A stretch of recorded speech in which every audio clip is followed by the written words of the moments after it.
Brian Powell of iRunFar here with Sage Canaday before the 2014 Vibram Tarawera Ultramarathon. Welcome back to New Zealand, Sage. Oh, thank you. It's good to be back. Yeah, last year you were here and had a great race. You won, come back as the defending champ. But last year's race wasn't perfect by any stretch. You went out real hard and paid for it later.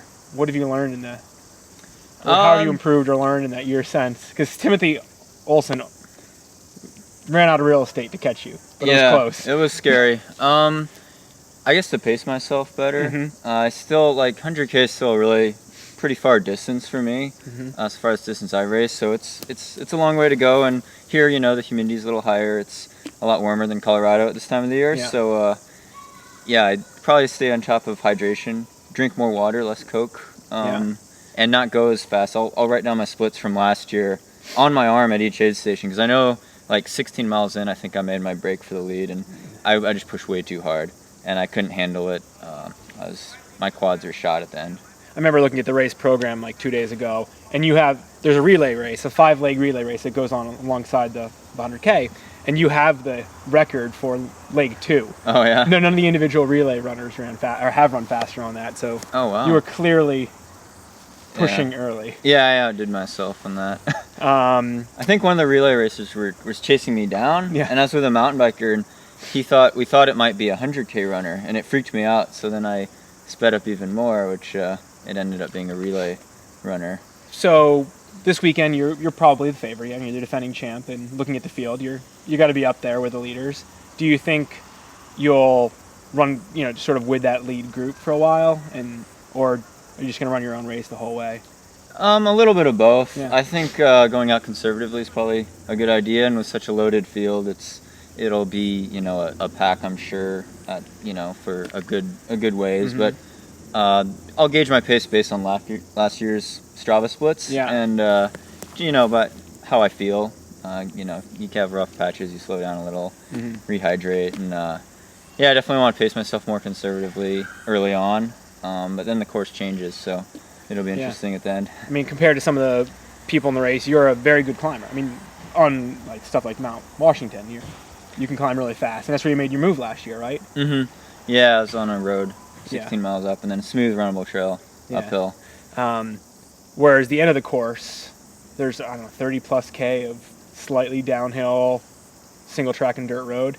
So, which a lot of the other competitors up front have really good skill sets for, so it'd be a tactical battle maybe. Yeah, it'll be a lot different. It's always a matter of getting from point A to point B as efficiently as possible. So other racers aside, you can just do the math and be like, okay, I'm going to try to run as efficiently and as fast as possible between the start and finish without crashing and burning, hopefully, which could easily happen. Yeah, it's going to be interesting weather out there this weekend. The forecast is a little dynamic, but some very heavy rain forecast. What are you going to go with shoe-wise? Hoka, Clifton, or Wakas.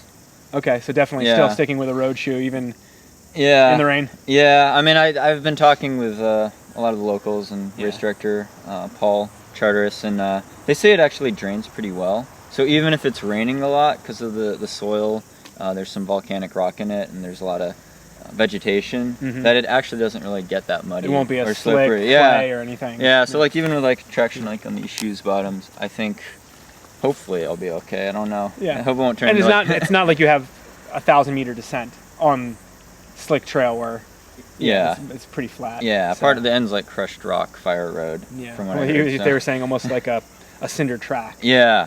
So that should be good. It could be a track meet that last 20 miles. I don't know. You have worked on your speed in the off season, correct? Yeah. The training to try to get a qualifier. You ran a second place at Carlsbad Marathon, 2:22. How'd that go? It was good. I was happy with how it went. The speed definitely came back a little slower than I thought, coming off of ultra training. I was training for the North Face 50 in December, focusing for that, and then got knocked out for a week with the flu, so I didn't even start that race. So I, take a week off, kind of wipe the slate clean, lost some fitness for sure. So coming into Carlsbad, I was like, I'll just work on my speed a little. Went out there with Sandy, and it got in a good effort. Did 1,000 feet of climbing in the race. But man, marathon pace never felt so fast. It felt like a sprint. Like 5:20 mile pace was just, you just really, I wasn't used to it. So Yeah. hopefully, this fall I could go back at Chicago or something and get my qualifier. That's the goal. It feels like a sprint, but on the other hand, physically it feels like a sprint, but mentally does it feel like it's over? Like it used to be, it could be a 5K on the track like in college, like it's just... Yeah, mentally it was a lot better. Like, Yeah. It was like, oh, it's not even it's a pretty fairly short time to be running relative to 100K. And I was really happy with the last 10K. I actually ran a pretty even split, and like half of my marathons would crash and burn in the last 10K. So it was good to have. I felt like I had some more like ultra strength or something for the last 10K. Didn't bonk or hit the wall as hard as I have in the past in the marathon. Nice. Well, maybe that non-bonking, staying strong will happen to you here at Tarawera this weekend. Hopefully. Yeah. Fingers crossed. Best of luck out there. Oh, thank you very much. So, Sage, you've been here in New Zealand for 2 days now, or 2 or 3 days? Yeah, 3 days. Got to sample any of the local beers?